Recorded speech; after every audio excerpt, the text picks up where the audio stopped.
आपण periodic table बघितलं आणि तिकडे आपण बघितलं की आपण एलिमेंट्स आहेत ते एका पर्टिक्युलर पद्धतीने त्याच्यामध्ये त्यांना जागा दिलेली आहे. कॉलम्सना आपण ग्रुप्स म्हणतोय, आणखीन आपण रोजना आपण पिरियड्स म्हणतोय. तर ह्या पिरियॉडिक टेबलचा असा फायदा होतो का त्याच्यावरून आपल्याला काही काही गोष्टी त्या एलिमेंट्स विषयी ऑटोमॅटिकली कळतात. तर आता ग्रुप्स आणि त्या एलिमेंटच्या इलेक्ट्रॉनिक कॉन्फिगरेशनचा काय संबंध आहे ते बघूया. ॲटमचं इलेक्ट्रॉनिक कॉन्फिगरेशन म्हणजे काय, त्याच्यामध्ये किती नंबर ऑफ इलेक्ट्रॉन्स असतात हे आपण ब्रॅकेटमध्ये लिहितो. फॉर एक्झाम्पल एच मध्ये 1 इलेक्ट्रॉन असतो शेलमध्ये. नंतर लिथियममध्ये के शेलमध्ये 2 असतात, एल शेलमध्ये 1 असतात. ह्याला आपण इलेक्ट्रॉनिक कॉन्फिगरेशन म्हणतो. Vertical columns are called groups. There are 18 groups. The element of outermost shell of elements in a group has the same electronic configuration. तर तुम्ही बघितलं तर बाहेरच्या शेलमधला इलेक्ट्रॉन असतो ना, तो एकच असतो ग्रुपमध्ये तुम्ही खाली गेलात तर. ओके, म्हणजे पहिल्यांदा एचला हायड्रोजनला एकच शेल असते, मग एक शेल ऍड होते आणि लिथियमचा बाहेरचा पण इलेक्ट्रॉन एकच असतो. सोडियमला आणखीन एक शेल ऍड होते, के एल आणि एम. त्याचप्रमाणे पोटॅशियमला आणखीन एक होते. तसेच खाली खाली जात असताना ते शेल्स ऍड करत जातात. आणखीन इलेक्ट्रॉनिक कॉन्फिगरेशन त्याप्रमाणे होत राहतं. पण ग्रुप वन मध्ये शेवटच्या शेलमध्ये एकच इलेक्ट्रॉन असतो, ज्याला आपण व्हॅलन्स इलेक्ट्रॉन असं म्हणतो. While going from top to bottom within any group, 1 electronic shell gets added at a time. वरतून खाली येताना टॉप टू बॉटम एक इलेक्ट्रॉनिक शेल ऍड होत जाते. आता हे होत असताना आणखीन काय होतं, chemical properties of the element in the same group show similarity and gradation. आता ह्या गोष्टी आपण नीट समजून घेणार आहोत. हे जे सर्व ॲटम आहेत ना, त्यांच्या केमिकल प्रॉपर्टीज आहेत त्या काही प्रकारची सिमिलॅरिटी दाखवतात, म्हणजे साम्य असतं त्याच्यात. आणि ग्रेडेशन काय म्हणजे ते आपण बघूया. Number of valence electrons in all elements in the group are same. Valence electron म्हणजे शेवटच्या ह्याच्यामधला जो इलेक्ट्रॉन आहे, इकडे 1 आहे बघा, हा ग्रुप 1 मध्ये सेम असतो. आता केमिकल प्रॉपर्टी म्हणजे काय, उदाहरण घेऊया आपण रिॲक्टिव्हिटीची. तर सगळ्या ह्या ग्रुप 1 मध्ये बाहेरच्या शेलमध्ये एकच इलेक्ट्रॉन आहे. तर लिथियम बघूया 2 1 आहे. तर हा स्टेबल होण्यासाठी हा इलेक्ट्रॉन आहे हा उडवून लावतो, आणि मग ह्या शेलमधला इलेक्ट्रॉन गेल्यानंतर ह्याचा लिथियम आयन होतो पॉझिटिव्ह, कारण इकडे प्रोटॉन्स जास्त राहतात इलेक्ट्रॉन्सपेक्षा, म्हणून Li प्लस आयन होतो. तर ही जी प्रॉपर्टी आहे त्याला हाय रिॲक्टिव्हिटी असं म्हणतात. त्याचप्रमाणे सोडियमचं पण सिमिलर होतं. बाहेरच्या शेलमधला एक इलेक्ट्रॉन असतो, तो पण असा स्टेबल होण्यासाठी, ही शेल स्टेबल होण्यासाठी, हा ॲटम रादर स्टेबल होण्यासाठी हा इलेक्ट्रॉन उडवून लावतो, आणि मग त्याचा सोडियमचा आयन होऊ शकतो. त्यामुळे त्याला आपण हाय रिॲक्टिव्हिटी ॲटम असं म्हणतो. तर ग्रुप 1 मधले सगळे जर तुम्ही ॲटम बघितले तर बाहेर एकच इलेक्ट्रॉन असल्यामुळे सर्वात बाहेरच्या शेलमध्ये ते हायली रिॲक्टिव्ह असतात, म्हणजे ही त्यांची जी केमिकल प्रॉपर्टी आहे ती सेम आहे. त्याचप्रमाणे दुसऱ्याही काही केमिकल प्रॉपर्टीज सेम असतात. Example of similar chemical properties of group 1, high reactivity. They all readily lose that single valence electron to achieve a stable noble gas configuration. This makes them highly reactive as they are eager to form +1 ions. +1 म्हणजे positive ions. आता gradation म्हणजे काय बघूया. Gradation, आता तुम्ही वरतून खाली आलात ना की तुमच्या लक्षात येईल, हे जे एक प्रॉपर्टी आपण घेतली लिथियम पासून खाली जात जात सेसियम पर्यंत, तर त्यांची जी रिॲक्शन असते वेगळ्या काही कंपाऊंड बरोबर, ती एक ग्रेडनी वाढत जाते. एक एक ग्रेडनी वाढत जाते. फॉर एक्झाम्पल लिथियम आहे ते पाण्याबरोबर जेव्हा रिॲक्ट होतं तेव्हा असा फेस येतो, म्हणजे असा फेस येतो आणि हीट रिलीज होते. व्हेरॅज सोडियम आहे ना, तो काय करतो, तो जास्त जोरात रिॲक्ट करतो, often melting into a silver ball that darts across the surface. म्हणजे लिथियमपेक्षा सोडियम जास्त जोरात रिॲक्ट करतो. हो, पोटॅशियम तर एवढा जोरात रिॲक्ट करतो का त्याच्यातून हायड्रोजन गॅस प्रोड्यूस होतो आणि एक प्रकारची अशी आग निर्माण होते. सेसियम आहे तो जर पाण्याबरोबर असा बॉम्ब फुटल्यासारखा रिॲक्ट करतो. म्हणजे लिथियम जरा कमी रिॲक्ट करतो, त्याहून जास्त सोडियम, त्याहून जास्त पोटॅशियम आणि त्याहून जास्त सेशियम, याला ग्रेडेशन म्हणतात. If you compare lithium at the top to caesium, इथपासून इथपर्यंत बघितलं तर lithium reacts with water with a steady fizzing and releases heat. Fizzing म्हणजे फेस. सोडियम रिॲक्ट्स मोर विगरसली, म्हणजे आणि जोरात तो रिॲक्ट करतो, often melting into a silver ball that darts across the surface. म्हणजे त्याच तो असा वितळून एका चांदीच्या बॉल सारखा होतो आणि असा सरफेसवर बाहेर येतो. Potassium react so violently that the hydrogen gas produce ignites instantly with a lilac flame.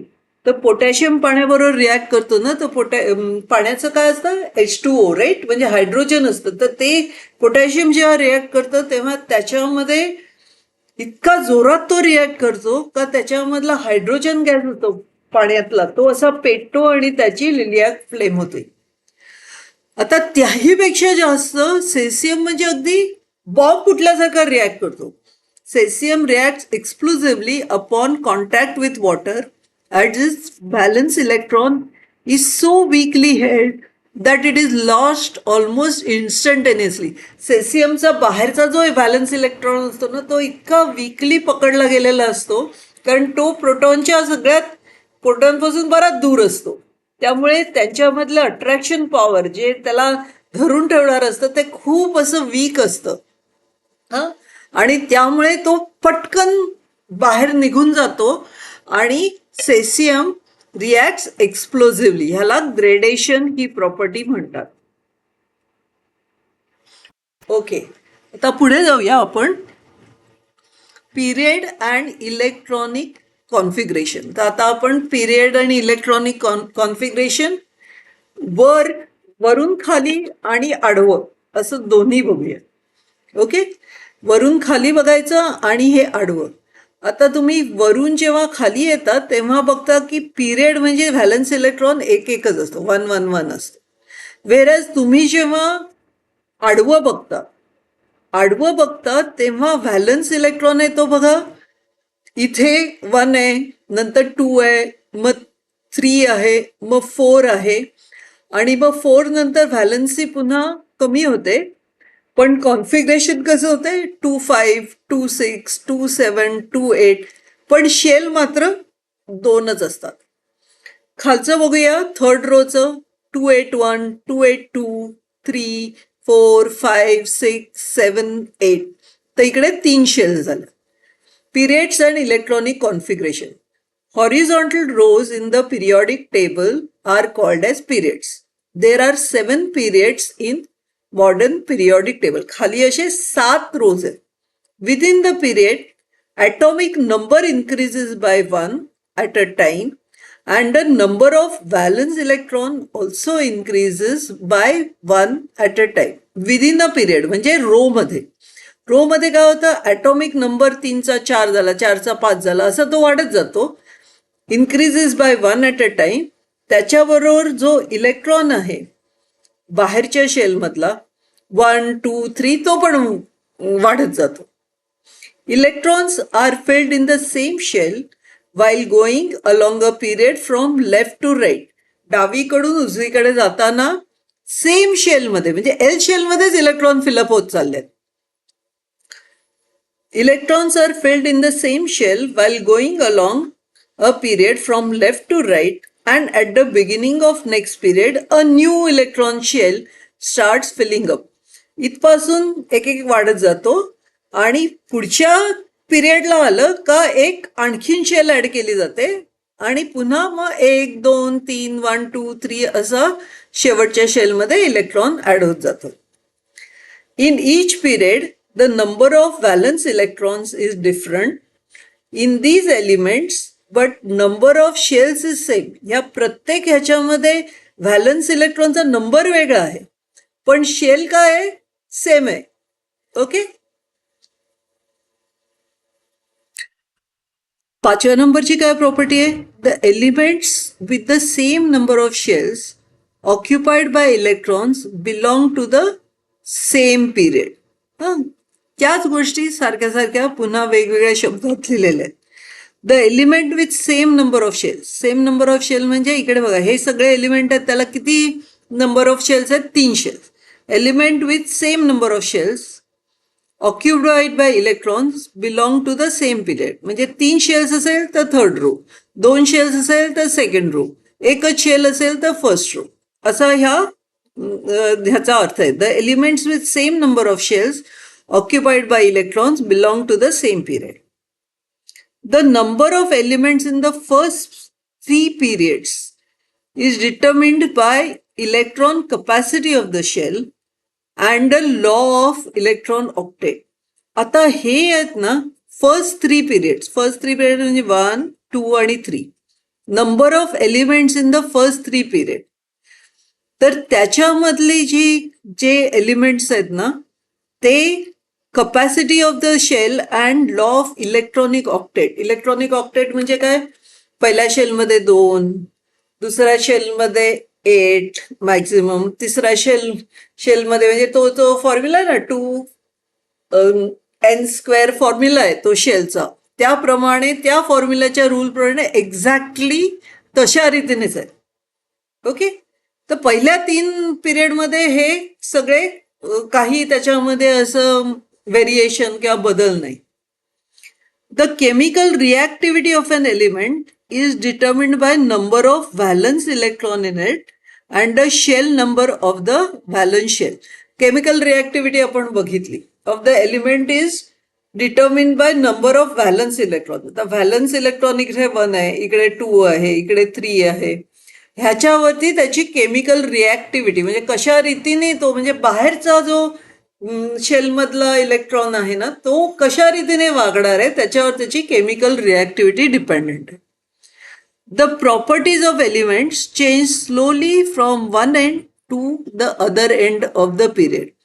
Properties, त्याच्या ज्या प्रॉपर्टीज आहेत त्या एका टोकापासून दुसऱ्या टोकापर्यंत जाताना त्या एलिमेंटच्या प्रॉपर्टीज बदलत जातात स्लोली.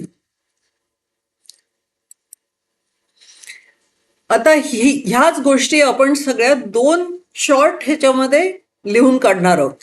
त्याला हे जे आपण सगळं समजून घेतलं वरतून खाली डावीकडून उजवीकडे वगैरे, तीच गोष्ट आपण आता सगळं एकत्र करून त्याची समरी करणार आहोत. Periodic trends in the modern periodic table.